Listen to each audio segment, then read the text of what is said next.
What I'm going to talk about is a little bit strange, and it's just a situation that I have that's I'm thinking is a little bit unique, but maybe there are others out there who have this situation exactly the way mine is. But I'll just put it out here. Okay, I have two Asperger syndrome adult sons.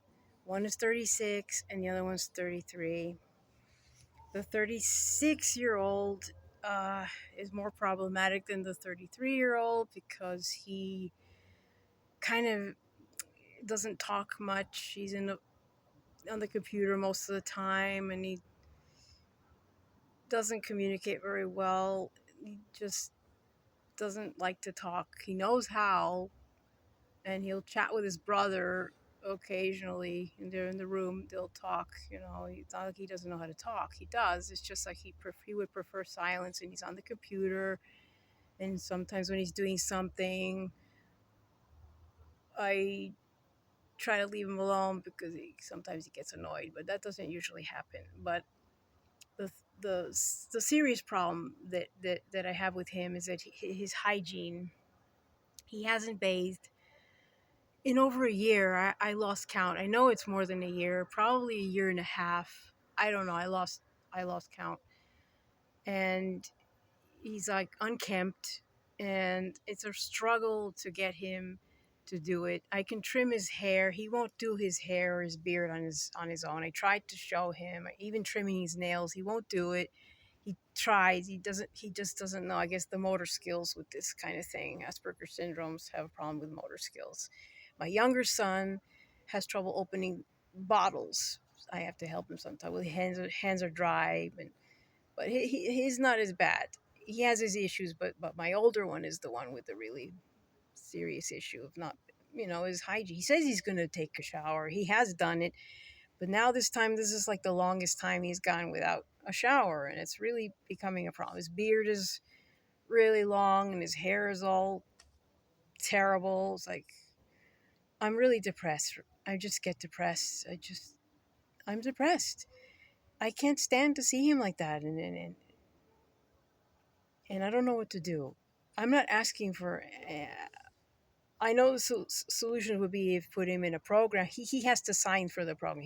He never wants to sign. I'm not the legal guardian. I didn't sign for them legal guardian when before they turn 18. So I kind of regret that a little bit. But my video, I'm making it because I'm curious to see how many people out there are there with this kind of situation that has a son that's not a little boy, not even a teenager, an adult son, 36, who has this kind of thing and lives with they live with me, of course, and they receive their like disability and stuff. But yeah, if anybody out there has this situation or knows anyone who has a situation, knows anyone who knows anyone like this stubborn kind of thing of not wanting to take a shower and saying he's going to do it, and then just another day goes by and he didn't do it, and I'm like getting so. I'm a very patient person. I'm very patient, but sometimes I just don't even want to.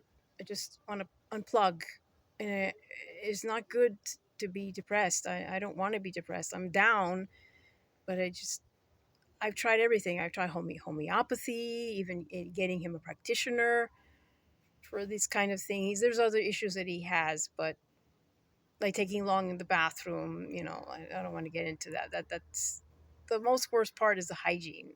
You know, he hasn't been outside. Where I live now, he has only been outside once, and this was probably 5 years ago, maybe six, maybe seven. I lost count, but it was quite a time ago. He only been outside once. We went to the store. There's a store nearby we can walk to, a Dollar General. We went and we all three of us, the two brothers and me, the mom, and it was nice. But the only reason he went because he had some kind of a fainting spell. He was getting dizzy. And I said, "Okay, no, you got to come with me. I can't leave you alone like this." So he went. I said, "Okay," but I don't know. I try every which way to jar him out of this funk, but I've given up. I'm just gonna I mean, not giving up, but I'm just not going to tell him anything. I'm not going to ask him anymore.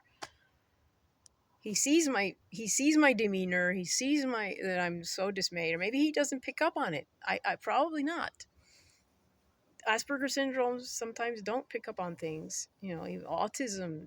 You know, this is not. This is a very uh, it's a form of autism, but they're very functional.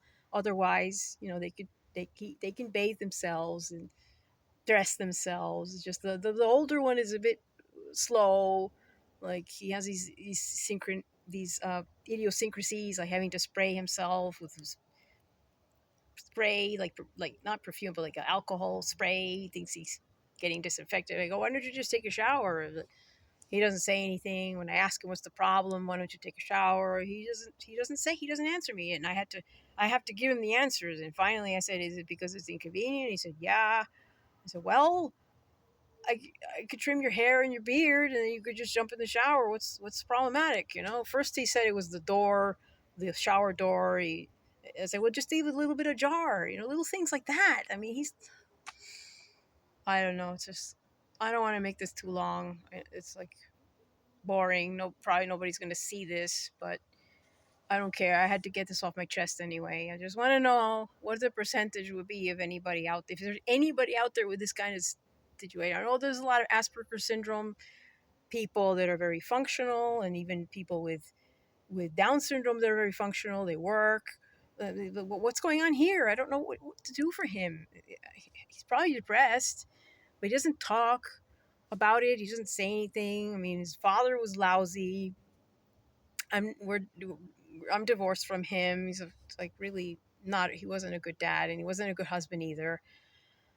It was like terrible. Just so I don't know what happened to him. I care about them both. I want them to be okay. And so I just pray to God all the time to get him out of that funk, whatever it is.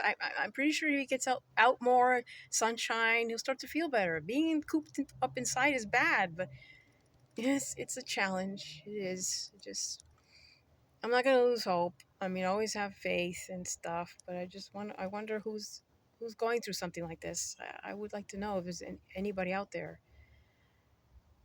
or something similar, because I don't know anybody. I know there's other people with Asperger syndrome kids, and but they're young. They're little kids. I don't know anybody adult that lives with the mom. Usually they're working and doing things. This is like so weird. I couldn't even find a support group. There used to be one where I am, but they're not anymore. A long time. Well, anyway, this is what I wanted to say in this video. Whoever sees it, don't get depressed. I'm okay. I'm not gonna unalive myself or anything. Nothing, far from it. I just wanted to get this off my chest. Thank you for listening, for watching, whoever you may be. I appreciate it, and give me some feedback. Anything if you want to, I would appreciate it. And that's all. I mean, life goes on. What are you gonna do? This is life. This is life. Sometimes there are worse things. I know, of course there are, but oh my God, we have to keep it together. And I've been doing that. Usually I'm a chipper person, but sometimes I get like, oh, what am I going to do? Is this going to be like this forever? I mean, I know nothing's forever, but I just, I just break down sometimes. I get shut down. I don't want to do anything. I just want to go with my headphones and my music and just relax, which I'm probably going to do in a few minutes. I'm mostly in the kitchen all day. I'm their caregiver to do, prepare their foods and stuff and everything else. But I'm shaking because I'm a little cold. I'm outside. In Arizona, even it gets a little chilly at night. It's not so bad. But yeah, my house is cold, so cold all the time. But anyway, I'll let you go. I appreciate your time, and you have a good day or good night, wherever you are. Bye.